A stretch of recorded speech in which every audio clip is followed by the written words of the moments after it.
¿Qué tal amigos? ¿Cómo están? Bienvenidos a este su podcast Redescubriendo América. Bienvenido Pepe, bienvenido Félix. Estamos conversando desde el buscador, desde quien quiere aprender, desde quien quiere conversar y no desde quien tiene verdades absolutas.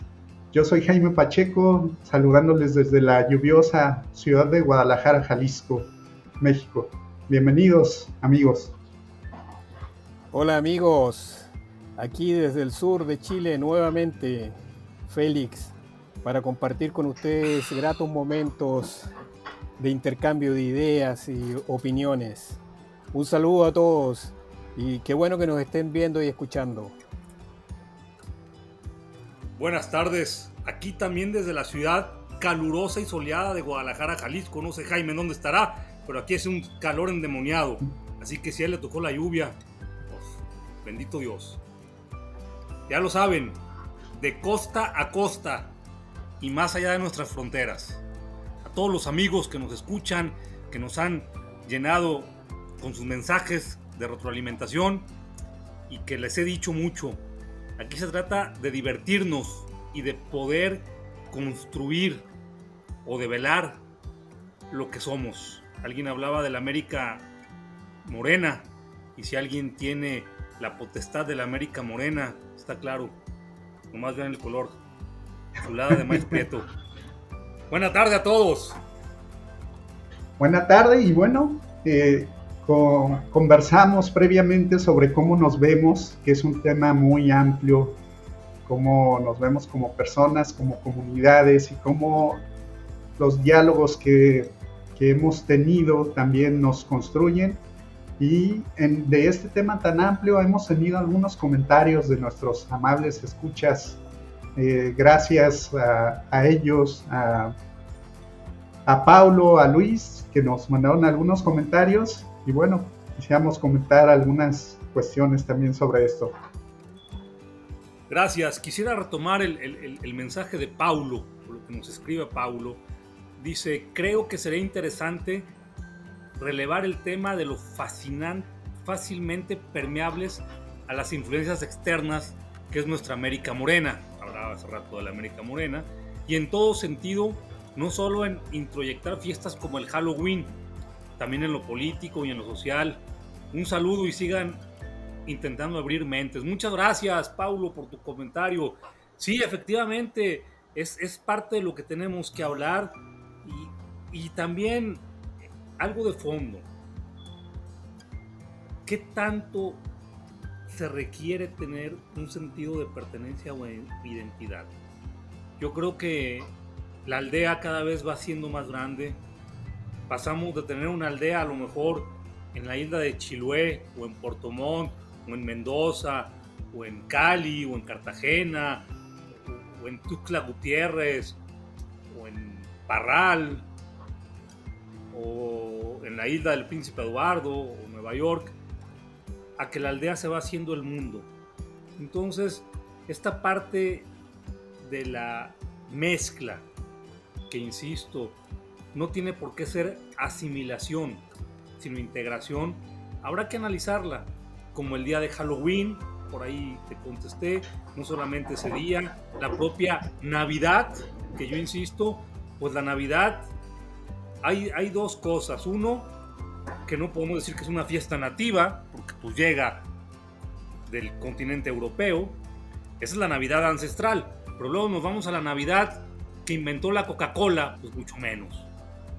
El Día de los Muertos, que creíamos aquí que en México somos los únicos que lo celebramos, y vemos que no es verdad, se celebra en muchos lugares, cada quien con sus tradiciones, y también yo hablaba del Día de los Inocentes, que perdió toda esencia, porque ese día se supone que debería ser un día trágico, porque es la muerte de inocentes a manos de Herodes, y que acá en este país ahora se convierte en un día de bromas y que no tiene nada que ver con los inocentes que fueron asesinados en esos albores por Herodes. Entonces sí habría que reflexionar sobre todas estas tradiciones que a veces creemos que son impuestas, Yo creo que la mayoría son impuestas, nada más que ya nos acostumbramos, y otras pues que irán llegando conforme va pasando el andar de los tiempos. Gracias, Paulo, por tu comentario.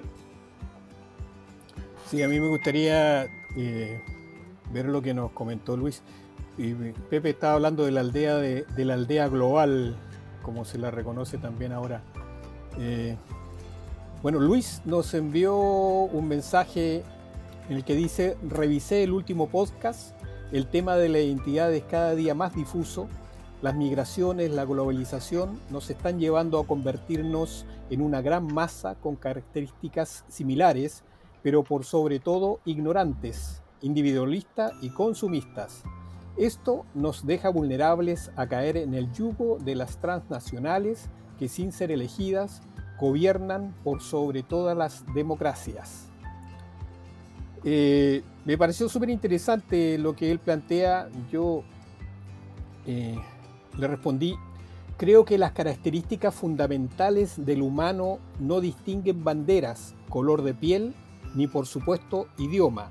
Las otras que parecieran diferenciarnos se pueden ver como maquillajes que nos hacen pensar que somos diversos.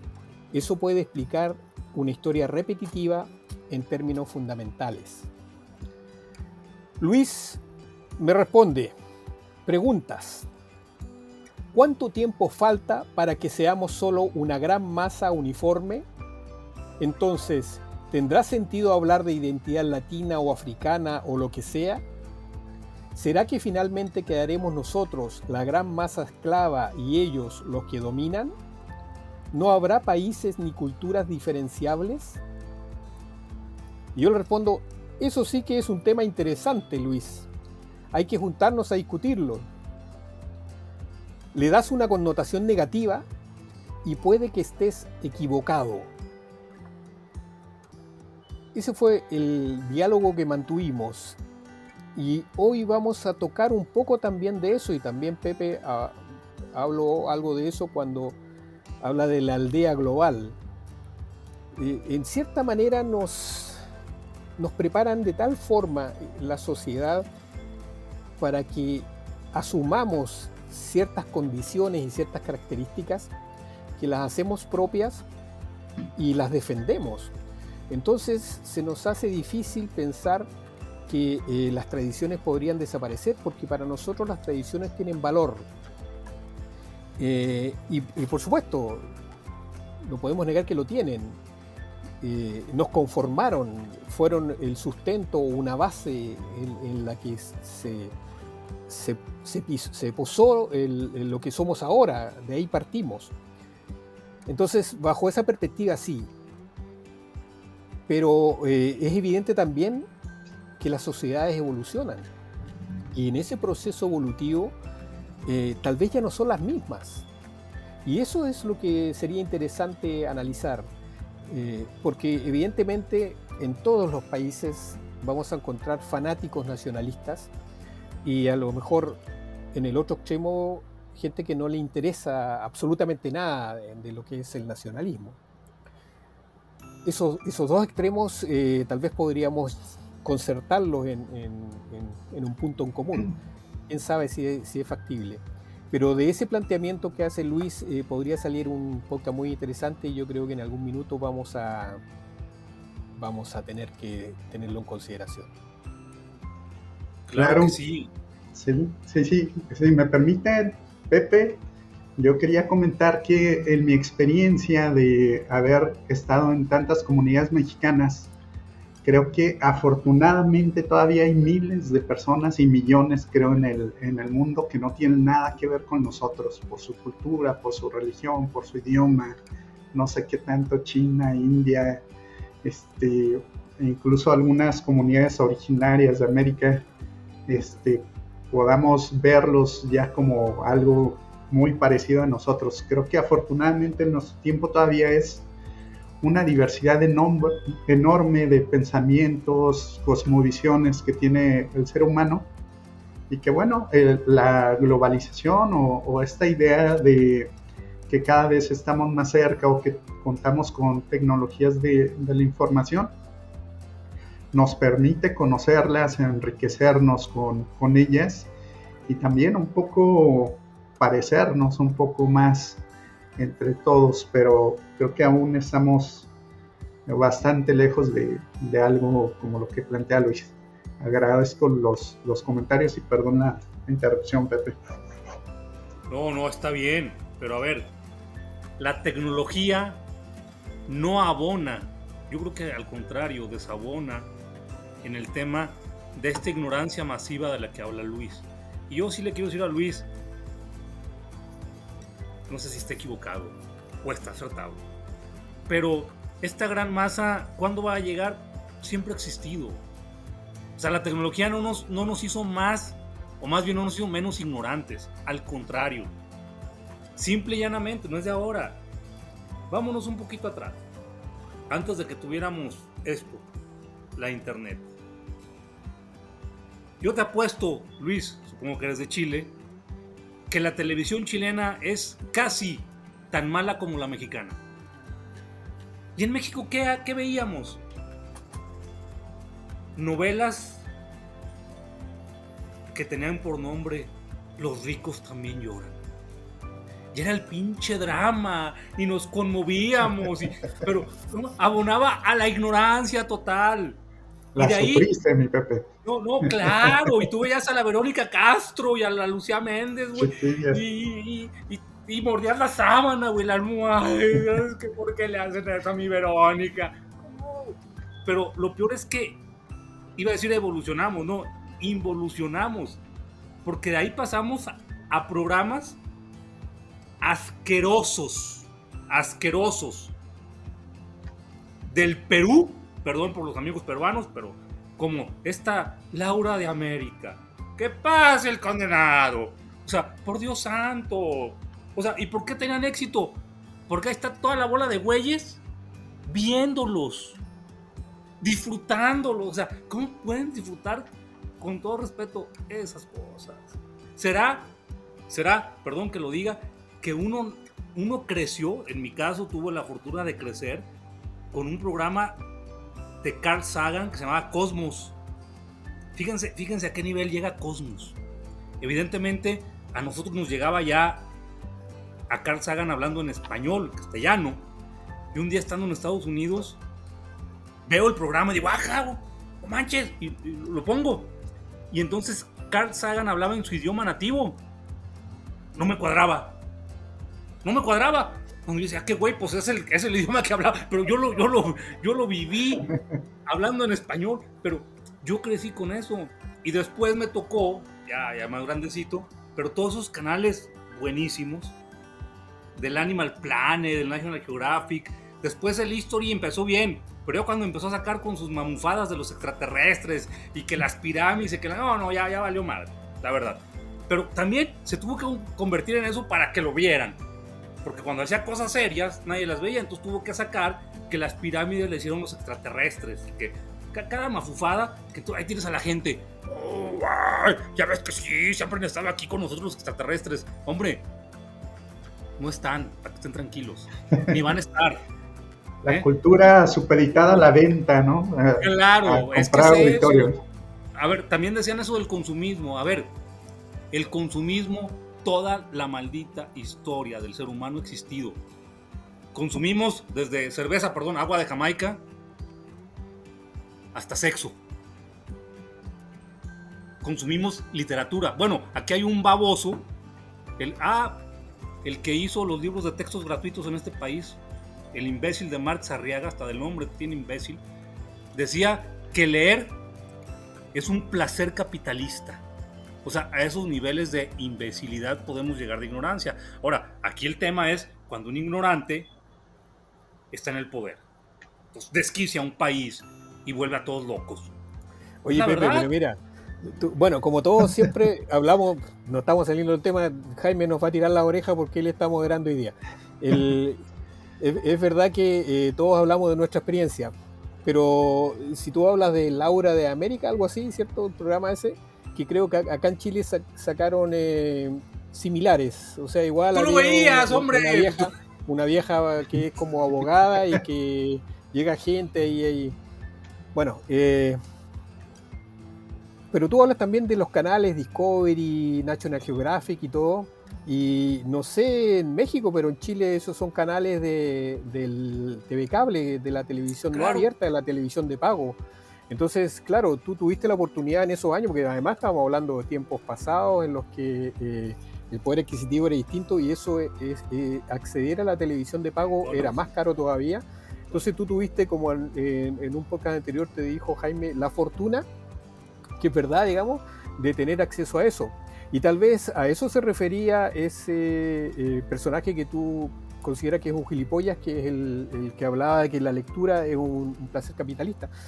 Porque a lo mejor, claro, si tú consideras, aquí en Chile, por ejemplo, los libros tienen IVA, o sea, tienen que pagar el 19% de IVA más del valor que podrían tener si no llevaran el IVA. Entonces, no es fácil, no es barato adquirir libros y por lo tanto no es fácil ni barato acceder a la lectura masiva. ¿Por qué? Porque implica una inversión. Y a esos canales ahora, claro, la televisión de pago ya se ha masificado mucho más, pero en esa época no era así. Entonces, claro, hay un sector de la población que de alguna manera se manipula a través de la televisión abierta común, en que quienes deciden hacer esos programas son ellos, y esa gente que llega agotada a sus casas, que no tiene otra opción, ve eso y lo ve todos los días y al final, claro, termina generándole un rating a un programa porque ellos no tienen nada más que ver. Y como el rating te genera dinero... Claro. Lo mismo, no digo más. Lo mismo pasa con el fútbol. Tengo esa ligera impresión. O sea, claro, ¿quién carajos puede ver el mendigo fútbol mexicano? Al menos yo no. Y en Chile debe ser lo mismo. O sea, es un fútbol malo lo que le sigue. Pero es con lo que nuestra gente se distrae, por lo que dice Félix, y tiene razón. En mis tiempos no había cable. En mis tiempos hasta le hicieron una canción, la antena parabólica. Parabólica, bólica. Pepe tenía tres para su casa. No se tenía que... No, güey, no, en la casa no había, porque mi jefe en eso era muy estricto. Pero pues la de los amigos sí, pero te tenías que subir a la mendiga azotea y luego le tenías que mover, güey, para agarrar el pinche satélite. O sea, era una cosa de locos, güey, de locos. Pero bueno, oigan, pues está rica la charla y creo que ya entraron al tema que nos ocupa o que nos convoca el día de hoy, que es cómo nos hemos construido como comunidades. O destruido, Jaime, destruido. O deconstruido. Y bien, quise traer un pequeño fragmento. Dice: el cuerpo del hombre está hecho de maíz y su espíritu del espíritu de sus ancestros. Es un pequeño fragmento de un cuento de la cosmovisión maya que continúa diciendo que la única responsabilidad que tenemos como habitantes de este planeta es que nuestros hijos sean un poco mejor que nosotros. De ahí partiendo, quisiera conversar con ustedes sobre qué relatos nos hemos dicho, qué ideas, qué rasgos, qué costumbres nos han hecho ser lo que ahora somos como pueblos, como comunidades, y de allí hacer una reflexión sobre hacia dónde vamos entonces, cómo nos hemos construido en una primera instancia. Y bueno, adelante, compañeros. A ver, yo creo que es bien complejo hablar de esto, de cómo nos hemos construido. Félix hablaba, me parece muy sensato, y sí, yo creo que nosotros hablamos desde la fortuna y el privilegio, cosa que también no tendría nada de malo. Y ahí viene un tema de cómo nos construimos. Cuando alguien es exitoso, llamémosle un deportista, un empresario, hasta un político, si es que eso existe, pinche bola de vividores, siempre tienen que contarnos una historia, fíjense bien, de que le sufrieron, porque entonces si no, pues no se las compramos, porque si alguien no sufrió en la vida, pues no. Y no necesariamente tiene por qué ser así. Pero siempre el tenista número 1 de Chile, saludos al Chino Ríos, por cierto, tiene que contarnos una historia de sufrimiento. de cómo tuvo que llegar para llegar a donde llegó. Y quizás es verdad, pero si no cuenta esa historia, como que lo demeritara. Y así nos pasa en todos nuestros países. Entonces, yo creo que tendríamos que ir esas cosas como haciéndolas a un lado. Si hay gente que si le ha sufrido y si tiene una atrás de él, como nosotros también a distintos niveles, una cultura del esfuerzo, porque tampoco pues nada es gratis. Eso me encanta ahorita que digo lo gratis. No se calla con ustedes en Chile, pero en muchos países sale el gobierno a decir, esto es gratis. Cuando un gobierno les diga que eso es gratis, es que va a salir costosísimo, costosísimo. Son una pinche bola de mentirosos, porque nada en la vida es gratis. A ver, para acabar pronto, ni el amor es gratis. Amor que no se refleja en presupuesto no es amor. Entonces, desde ahí vienen los engaños. ¿Sí? Dice que cuando alguien es gratis, el producto eres tú, ¿no, mi Pepe? Dicen los de Google. Cabrón. Pues ya me pusiste ya me asustaste. Bueno, ya ni tanto, porque te voy a decir algo. Yo creo que en la vida, en algún momento de nuestra vida, estamos de moda. Bueno, menos yo, porque yo nunca estuve ni de moda ni de modo. Entonces no creo que haya nada gratis para mí, mi Jaime. No, me refiero a las grandes tecnológicas que al parecer todo es gratis, pero lo que están haciendo es recabar tus datos y los venden. Por eso dicen, cuando tienen la sensación de que algo te está llegando gratis, la verdad es que el producto que se está vendiendo eres tú. No, y luego no sé si les ha pasado ahorita de la tecnología que dices. Estamos hablando de un tema y de repente te llegan anuncios de lo que estás hablando, güey. Eso está impresionante, ¿eh? Está impresionante. A veces ni hablas, solo lo estás pensando ya. Ah, claro, lo que estaba pensando y pum, que me van llegando, cabrón. Ese debe ser el chip que te pusieron con la vacuna del COVID. Me va llegando preservativos libres de látex, güey. Yo me quedé ahí, güey. Y es que yo estaba hablando de las alergias, pues, de las alergias en general. Dije, no, está cañón, güey. Qué miedo. Oigan, pucha, yo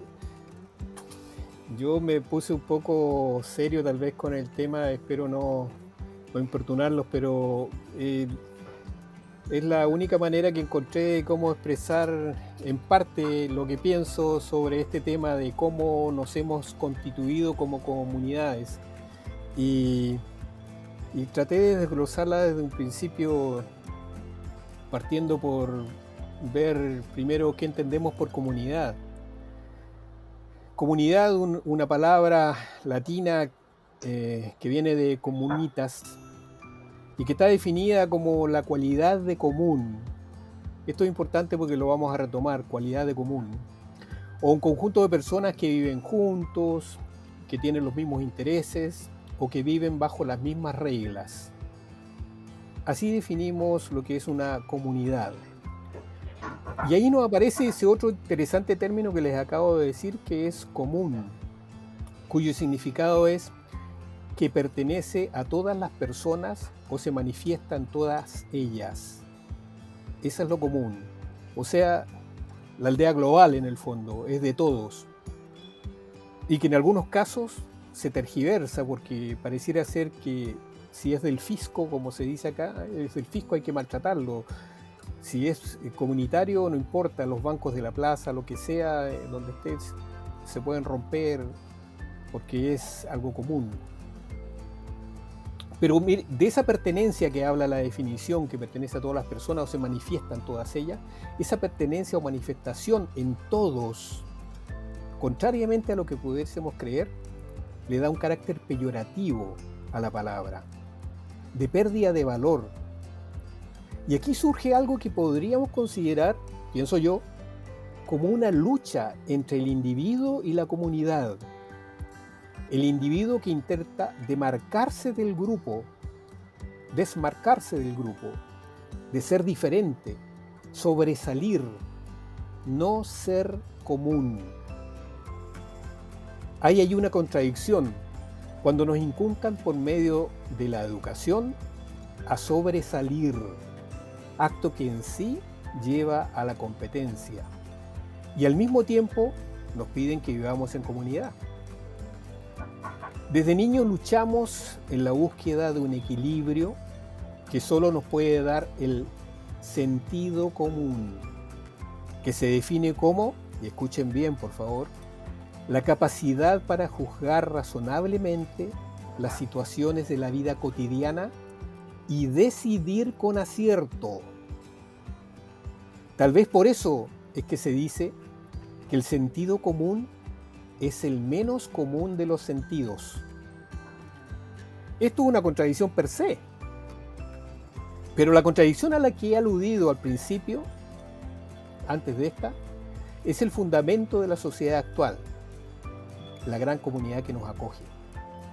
Por medio de la competitividad nos diferenciamos y hacemos que el lugar común se vaya modificando y surgen luchas entre progresistas y reaccionarios y se crean comunidades dentro de la comunidad y todos, o al menos la gran mayoría, buscamos un lugar en alguna de ellas o intentan construir su propia comunidad. Tal vez debí comenzar diciendo que todos hemos nacido en alguna comunidad de la cual formamos parte, solo por haber nacido allí. Es algo que no hemos elegido, pero que debemos asumir. Un hecho circunstancial, producto de muchos eventos previos de los que no hemos sido parte. Y aún así, eso nos conforma, porque nos educaron para ser parte de esa comunidad y aceptar como propios los preceptos que ésta plantea. Mantener y fortalecer las tradiciones que nos dan identidad. Como tan bien los puso Ortega y Gasset, gran filósofo español, yo soy yo y mi circunstancia, y si no la salvo a ella, no me salvo yo. Pero ahí surgen preguntas como, ¿está bien ser lo que otros han decidido que seamos? ¿Debemos modificar las circunstancias y romper con las tradiciones? Y así, muchísimas más preguntas que seguramente no vamos a responder. Y aquí pueden intervenir ustedes, evidentemente, ayudándonos a responder eso o incentivándonos a buscar las respuestas. Es probable que el haber nacido en una gran comunidad aferrada a tradiciones identitarias facilite el hecho de que existan tantas comunidades en su interior, grupos con los que logro identificarme más y en algunos de los cuales mi voz y mi voto sí son factores de cambio. Nuestra constitución como comunidad es un proceso de cambios momentáneos o permanentes enfrentados a la tradición y las normas esgrimidas por otras generaciones que luchan por sobrevivir. Un país como comunidad expone los elementos que la constituyen en un documento que concreta su fundación. En el caso nuestro, se denomina Constitución Política del Estado de Chile. Para finalizar y no seguir dándole la lata de lo que creo que es fundamental en este tema, quiero recordarles que Thomas Jefferson en el año 1816 propuso que la constitución de su país, abro un paréntesis, un país que me parece que es el único en el mundo que no tiene un nombre, sino que es un cúmulo de estados que sí tienen nombres, pero que simplemente se llaman los Estados Unidos de Norteamérica, siendo que al lado de ellos hay otro Estados Unidos de Norteamérica que es México. Bueno, cierro paréntesis. Jefferson decía que él proponía en esa época, en los 1816, que la constitución de su país contemplase su propia revisión a plazos regulares que se corresponderían aproximadamente a los periodos de una generación. ¿Por qué lo decía? Y abro comillas aquí. Ya que toda generación tiene derecho a elegir por sí misma la forma de gobierno que estime más adecuada para su felicidad.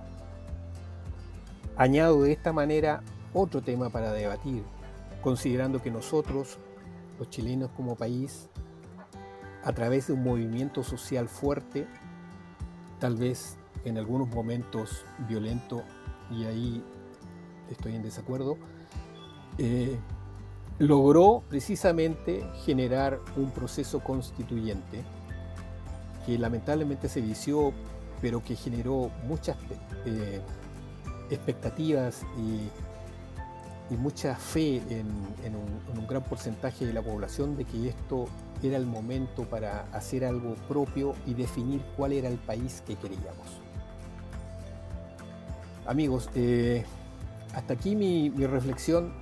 No sé si están de acuerdo o no, podemos discutirlo. Acuérdense del discutere romano. Sacudamos esa mata, saquémosles la tierra a esas raíces y veamos qué tan sólidas son. Claro, si me permiten, creo que desde luego que el lugar y el tiempo en el que nacemos nos da un marco referencial muy importante, ¿no? Un punto de partida, una cosmovisión, una visión del mundo, una visión de la realidad que está ahí y que nos es transmitida por nuestros padres. Por eso creo que es tan acertado lo que decían los mayas: estamos hechos del espíritu de nuestros ancestros, ¿no? De lo que ellos han construido, nos llenamos nosotros. Y creo que en los pueblos en los que nos tocó nacer, y ahora tengo algunos rasgos que creo que van a estar relacionándose con lo que Félix nos comentaba. Creo que uno de los rasgos que tenemos es que somos pueblos muy victimizados. Me acuerdo lo que contaba Pepe ahora mismo, que todos debemos de tener una historia muy dramática de victimismo, pero donde incluso la pobreza o el dolor se tienen como un valor, ¿no? Como que la prosperidad, la felicidad se ve como algo incluso negativo en muchos casos, creo que impuesto por la tradición católica, por una parte, y ahora en México, pues incluso hasta de nuestro gobierno, ¿no? Donde ser pobre es igual a ser honesto, o ser rico es igual automáticamente a ser corrupto. Y otro rasgo característico, creo que somos un pueblo donde tenemos profundas desigualdades y estas están institucionalizadas. Es decir, las instituciones están a medio construir o a medio germinar y están hechas para mantener el status quo. En México, si naces pobre, es muy complicado que por la cultura del esfuerzo, porque le eches muchas ganas y demás, mejores tu condición. En temas como la justicia, esto se profundiza, desgraciadamente. Si perteneces a un decil más bajo que tu contrincante, un decil socioeconómico, hay un porcentaje altísimo de que pierdas el juicio, o viceversa. Entonces, recuerdo una conferencia de un holandés que fue director de una cátedra de Derecho en la San Nicolaita de Michoacán, que decía: México es un país bellísimo, riquísimo en cultura, en tradiciones y demás, pero es un país de castas, de la Europa del medievo. O sea, en México es más fácil ir a la cárcel por cómo te ves o los recursos que tengas, así en realidad por la comisión de un delito, ¿no? Y en realidad un estado de castas, dice, en esta situación, los privilegiados pueden hacer casi cualquier cosa en total impunidad. Es decir, si tienes conocidos, si tienes dinero, difícilmente el Estado te va a castigar. Y en esta desigualdad institucionalizada, pues no hemos podido construir instituciones muy básicas, ¿no? Yo, por ejemplo, ahora recuerdo el Poder Judicial de Jalisco, estamos cumpliendo 200 años como Estado libre y soberano y no hemos podido construir un poder judicial donde haya juzgados construidos para ser juzgados, limpios, arquitectónicamente diseñados para ellos, un sistema de carrera judicial que se respete, cómo elegimos a nuestros jueces, a nuestros magistrados, cómo quitamos las coyunturas políticas, es decir, cómo construimos un poder tan importante que es base de un Estado moderno de derecho, ¿no? Y decía Félix, los pueblos latinoamericanos o los pueblos se juntan y deciden qué es lo que quieren o cómo quieren ser en una constitución. Creo que este es un formalismo que hemos usado, que al menos en México, decimos la ley y la realidad van cada uno por su cuenta, ¿no? Decía Octavio Paz que nos gustan las máscaras y una de las máscaras es la ley. Qué bonito dice tu constitución, qué bonito dice tal ley, pero hermano, no se cumple. Ojalá y se cumpliera lo que dice la norma, ¿no? Ojalá hubiera una correspondencia entre la ley y el Estado.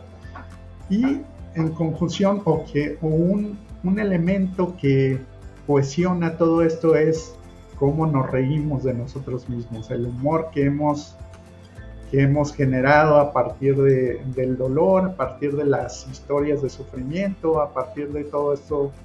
Hemos tenido muchísimos cómicos ingeniosísimos,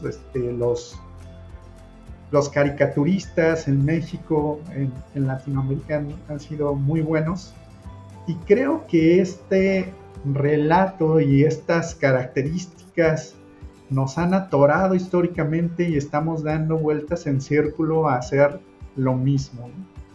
Decimos que somos corruptos, la siguiente generación probablemente es corrupta, no avanzamos porque dejamos de ver nuestros valores, lo que decía Félix, de dónde vienen las palabras, para qué sirven, cómo las explicamos, cómo las comprendemos. Entonces caemos en el absurdo de que no puede haber jueces, por ejemplo, que no sean corruptos, porque esto así es nuestra realidad. La realidad no la podemos agarrar y transformar. Y dejamos de platicar de esto como comunidades, damos esto por sentado. ¿Cómo van a nombrar al juez? Pues el gobernador se va a poner de acuerdo con el Congreso y van a negociar y van a nombrar al tío, primo, sobrino, amante de alguno de los que están ahí tomando decisiones. Pero no podemos construir, o probablemente ni siquiera intentamos, cuando lo dejamos de ver, de cómo construir un proceso justo, un proceso equitativo, un proceso que no tenga que ver con nombres o con coyunturas de poder, etc. Y creo que para allá es, como dice Pepe, para donde tenemos que empezar a empujar, y los jóvenes que vienen detrás de nosotros creo que lo están haciendo más de lo que hizo nuestra generación. Es mi comentario en esta sección. Yo sí creo que don Félix nos dejó anonadados con su reflexión, y sí me quiero quedar con Ortega y Gasset. Los señores. Como diría Pinochet, esos señores son buenos. ¿Y por qué traigo a Pinochet? Para que vean el nivel de ignorancia del pelado.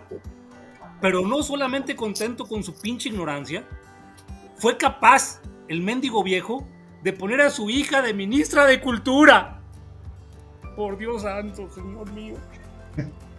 Ese es el nivel de jodidez de nuestros países. Perdón que lo diga. O sea, un pobre güey que cree que Ortega y Gasset eran dos pelados y que fue el que gobernó un país, un magnífico país como Chile, aunque digan que lo magnífico es la cordillera, no, hombre, también su gente. No sean así, no sean ingratos. También la gente. A ver, no es la gente. A ver, pero fíjense, Félix puso muchas cosas sobre la mesa que no me va a alcanzar a analizarlas. Él hablaba del bien común. ya ni siquiera en nuestro lenguaje existe. Aquí llegó a este país un gobierno tan madreado que ahora habla de bienestar. Ya no existe el bien común, ahora es el Banco del Bienestar, la Universidad del Bienestar, el Palacio del Bienestar y los imbéciles del bienestar. Se hizo a un lado el bien común, porque ya no tenemos ni siquiera la concepción que nos hablaba Félix de comunidad. Hemos desvirtuado tanto, nos hemos perdido y estamos, perdón que lo diga, bien perdidos. Yo quizás hoy ando más negativo que otros días, pero yo no veo salida a cómo podamos modificar esta concepción de nosotros mismos y realmente a construir, porque Félix planteaba algo bien interesante. Estamos en una crianza bipolar, al menos. Por un lado quieres hablar de comunidad, fraternidad, y por el otro, ¿qué siembras? La competencia. ¿Y la competencia qué implica? Que para ver un ganador hay 100 perdedores. Yo ahí alcanzo a ver unas medallas. Puros primeros lugares. ¡Hombre! No. Esa la compraste. Exacto, no, tampoco. Pero, la competencia es conmigo mismo. Tenías que sacar tus medallas. No, la competencia es conmigo mismo, pues. No tiene por qué ser con los demás, pero así es la crianza.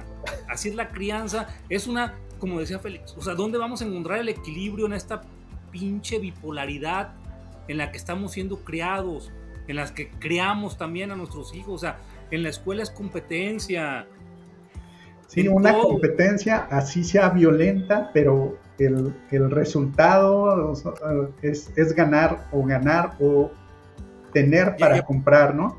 Y aparte, ¿ganar qué? O sea, ¿qué ganamos? O sea, cuando Félix cita a Jefferson, hay una palabra que a mí me encantó que dice felicidad. Pero ¿cómo vamos a conceptualizar el tema felicidad? O sea, hay gente que cree que la felicidad está en el tener. Hay otros que creen que no, pero que el tener ayuda un chorro para la felicidad. O sea, hay esas dos cosas nada más, güey. O sea, si tienes, eres feliz. Pero o sea, el tener te hace ser feliz. Pero si no, te ayuda mucho, güey. O sea, que al final es tener. Porque así se ha desarrollado esto. Pero ¿tener qué? Ahí viene el otro tema. Tener bienes, tener cariño, tener paz, tener qué. O sea, entonces, sí me parece que la misma sociedad, como ustedes lo han venido diciendo, empuja a muchas cosas. Y quizá en el fondo, los hermanos, ahora hermanas, Wachowski, no estaban tan descabellados cuando generaron la película La 1, porque las demás ya son puras vaciladas, de Matrix. Estamos en un pinche mendigo sueño, haciéndonos güeyes unos con otros, y la realidad es otra. Oigan, pues este tema tan apasionante, pero tan amplio también, pues tenemos que ir cerrando, ¿no? Cómo nos hemos construido, como... Sí, Félix. Jaime, permíteme un poquito más de tiempo. Pepe dijo varias cosas, entre ellas dijo, habló del amor, habló de los bienes, y esa es una palabra que uno relaciona, bueno, al menos aquí, ¿quién tiene bienes? Pero viene del bien. Los bienes están relacionados a la cantidad de cosas materiales que tú tienes. Generalmente, ¿cuántos bienes tiene esta persona? Tiene un auto, una casa en la playa, etcétera. Están relacionadas a las cosas materiales, pero en algún minuto eso era lo bueno y eso era lo que te llevaba a la felicidad, y por eso se denomina bienes, los que te generan un bien, un beneficio. El lenguaje, claro, que crea realidades, pero se va también amoldando a ciertas cosas. Y distorsionando, ¿no? Hay términos como claro, tan padres de bienes. La comunidad internacional, que es un término tan bonito. Ahora, ¿qué te imaginas cuando oyes la comunidad internacional, ¿no? O sea, piensas en líderes corruptos que que están tratando de hacer guerras o aplastar a otros países. Y en cuanto a comunidades, si tú empiezas a ver, hay cantidad de comunidades.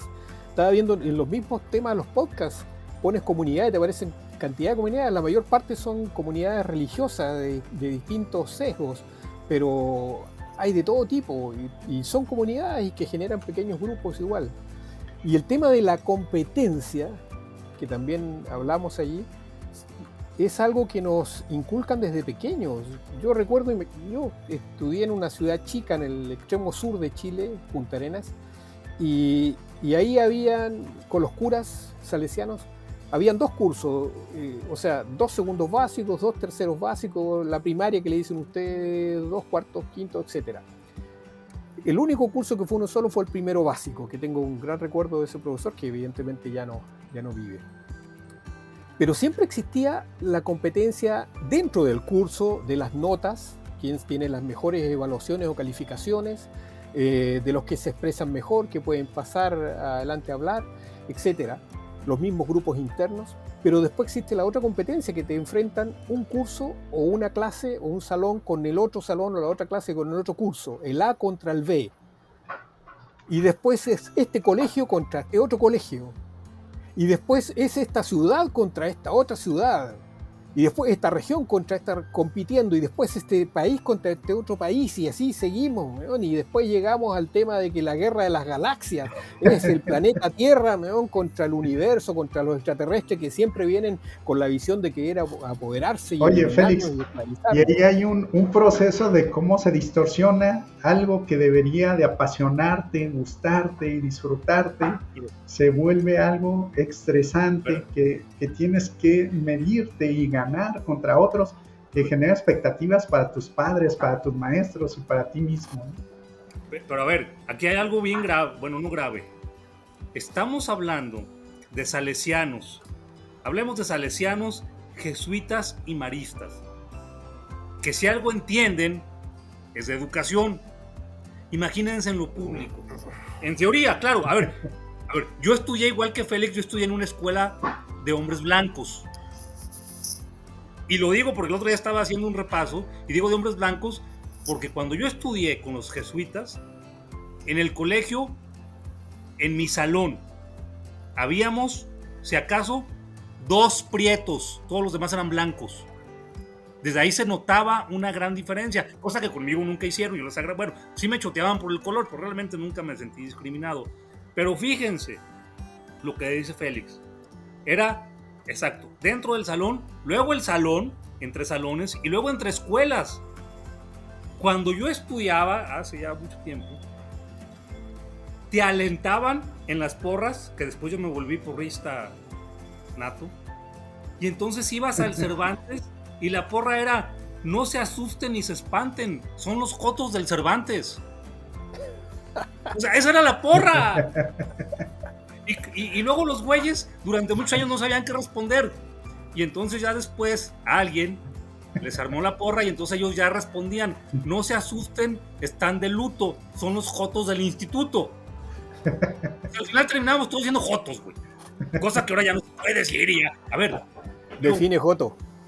Bueno, el joto era una expresión mexicana que tiene que ver con ser, vuelvo a decir, con estas burradas de que eras como más niña que niño, porque los niños eran hombrecitos que no lloraban y que se ponían machitos, o sea, puras pendejadas, puras tonterías, perdón. Entonces, era eso, decías, güey, o sea, la competencia y el tema de agredir de alguna manera al otro, y tú veías a los curas que gozaban. Yo también, pues, ¿para qué me hago güey? Pero eran otros tiempos que también tendrían que ir modificándose, pero la competencia sigue, ¿eh? O sea, y tú ves los mundiales de fútbol y tú ves lo que quieras y mandes. O sea, a ver, algo tendríamos bien sencillo. Tendríamos que hacer lo que dice Jacques Derrida y de construirnos, pero es difícil. Hoy quiero hacer una develación. Vamos a develar algo. Hablando de las competencias. Vamos a develar algo. Oye, fíjense, pero que se pueda decir sí, ¿ah? No, claro.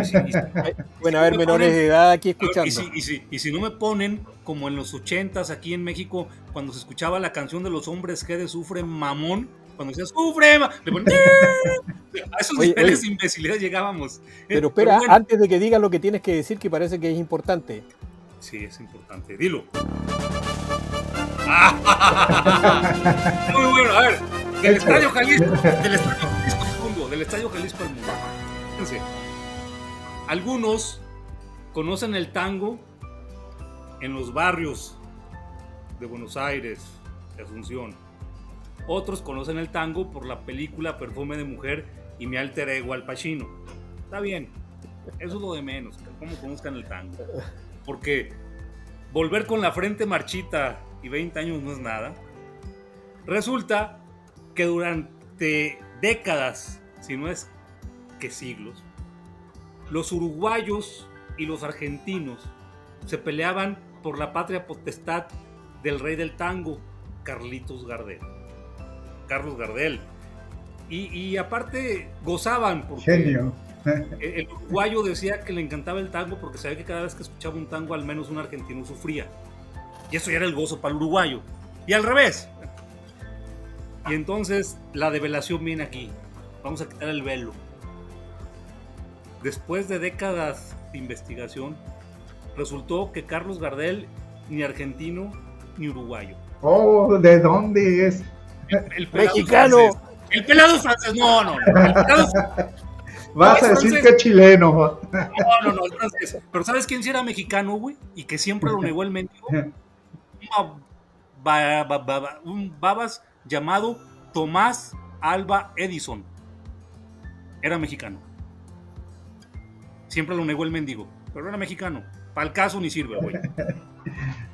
Y dicen que tuvo sus que veres con Tesla, pero no me hagan caso. Ya son chismes de Laura de América, pero algún día podemos ponerlo aquí sobre la mesa también. Esos que pero mal que no lo veías.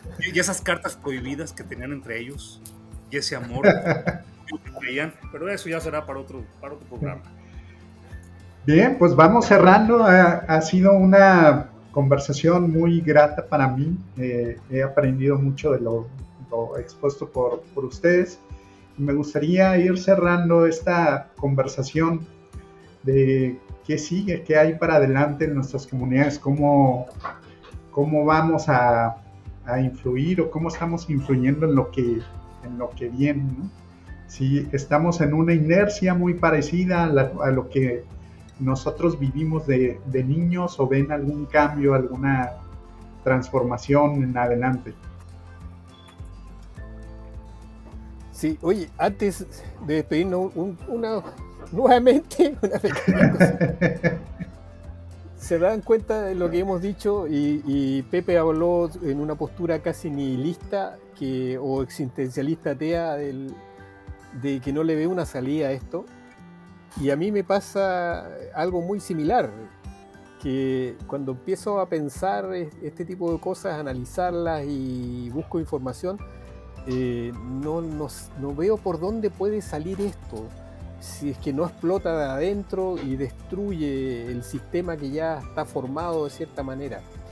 No sé cómo podrían cambiar, porque hablamos de las futuras generaciones, de los jóvenes, pero no sé si estos jóvenes son educados con los mismos sistemas, el mismo sistema educacional post-revolución industrial, con la campanita, y que estaba diseñado precisamente para generar trabajadores para la industria de la época, que cumplieran con ciertos determinados objetivos. Es difícil pensar que vamos a tener un cambio.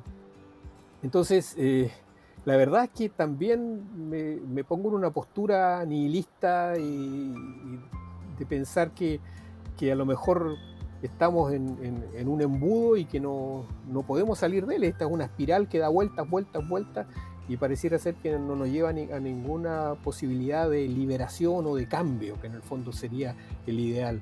Y los cambios que de repente se narran con pompas y trompetas, no son tales, son simplemente, insisto, que alguna vez hemos utilizado esos términos, simples maquillajes que se ponen.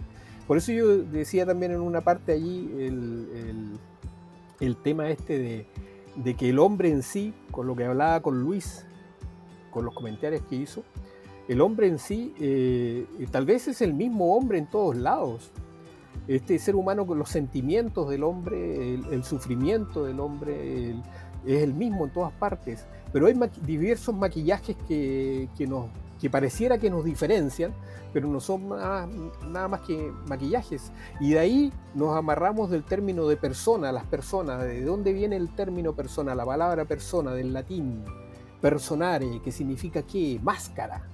Las personas son máscara, personare, para sonar. Las máscaras que se ponían, que tenían como una trompeta hacia adelante, donde los actores se ponían, y esa pequeña trompetita les permitía que la voz se pudiera expandir más. Las personas y los personajes, al final pareciera ser que es lo que domina nuestras sociedades, y lo que está detrás no lo vemos, no sabemos cuál es el ser humano, el hombre en sí. Eso me preocupa porque tampoco veo que haya un eco en las nuevas generaciones que sea masivo. Me da la impresión de que esto continúa, y que continúa el culto al dinero, el culto al tener, el culto a ciertas cosas que al final son efímeras. Pero bueno, eso es otra cosa, y tal vez allí entra el tema de la educación. El culto a la ignorancia. Tienes ahí tu culto. Tal vez ahí entra el tema de la educación, que podría ser algo que si lo tratamos, llevaría varios podcasts, pienso yo. Sí, les decía yo que son temas bien interesantes, bien extensos, y la verdad es que yo sí veo algo ahí que se puede hacer, que es traerlo, ¿no? Rescatarlo de lo escondido y traerlo y poner sobre la mesa, y una forma muy práctica de hacerlo es conversar sobre temas importantes, ¿no? Algo que decía Félix, cómo distorsionamos las cuestiones públicas o las cuestiones comunes que nos pertenecen a todos, y en vez de cuidarlas, las abandonamos, tratamos de apropiarnos de ellas, etcétera. Cómo tratamos el agua, el aire, cómo contaminamos tan fácil y no nos responsabilizamos. Creo que simplemente trayendo estos temas, poniéndolos en la discusión pública o conversando de esto, alguien podrá hacer algún tipo de eco, ¿no? Y hablando de cambios, creo que es difícil también, siempre estamos como esperando un gran cambio que viene de afuera, un gran líder y que modifica todo como un Tlatoani que llega y cambia toda la realidad, y ahora todo es bueno, y ahora todo es mejor, y vivimos de políticos que hacen eso cada 4 o 3 años, ¿no? Pero creo que muchos de los cambios se hacen en las propias comunidades, y a veces las comunidades encuentran momentos de felicidad también, o de estar bien. Comentaba yo en alguna ocasión con ustedes de un maestro, por ejemplo, que nos organizaba los grupos de preparatoria, nos enseñaba obras de teatro y nos llevaba a los espacios públicos a presentarnos con los adultos mayores, con las mamás, etcétera. Y era algo que todos, bueno, al menos yo disfrutaba mucho, y nos mostraba un camino de apropiarnos de los espacios públicos, ¿no? De cuidarlos, porque también tenías que llegar y barrerlos y irte y dejarlos limpios, etcétera. Entonces creo que también esos cambios también es hora de que nos responsabilicemos como individuos, porque somos factores que podemos transformar nuestras microcomunidades, y desde ahí hacerlas un poquito mejor, ¿no? De lo que son si no participáramos. Eso es como el mismo cuento maya del que empezaba hablándoles. Dice: cada mucho tiempo viene un gran hombre que cambia toda la realidad. Nosotros solo tenemos la obligación de que nuestros hijos sean mejores que nosotros. Pon tu granito de arena en que esto sea un poco mejor de lo que era cuando tú llegaste, y esa es tu única responsabilidad. No creo que tengamos que cargar en nuestras espaldas esta gran responsabilidad de cambiar todo, ¿no? Con cuestiones muy concretas, muy básicas. Ahora que estuvo la abuela de mi esposa enferma y vimos muchas necesidades, nos dimos cuenta que hay un montón de asociaciones que llevan medicina, que llevan alimento al hospital, que llevan cobijas a las personas que se tienen que quedar ahí. Es decir, sí tenemos una comunidad que se hace responsable y se hace cargo, que a mí me sorprendió porque yo pensé que no había nada.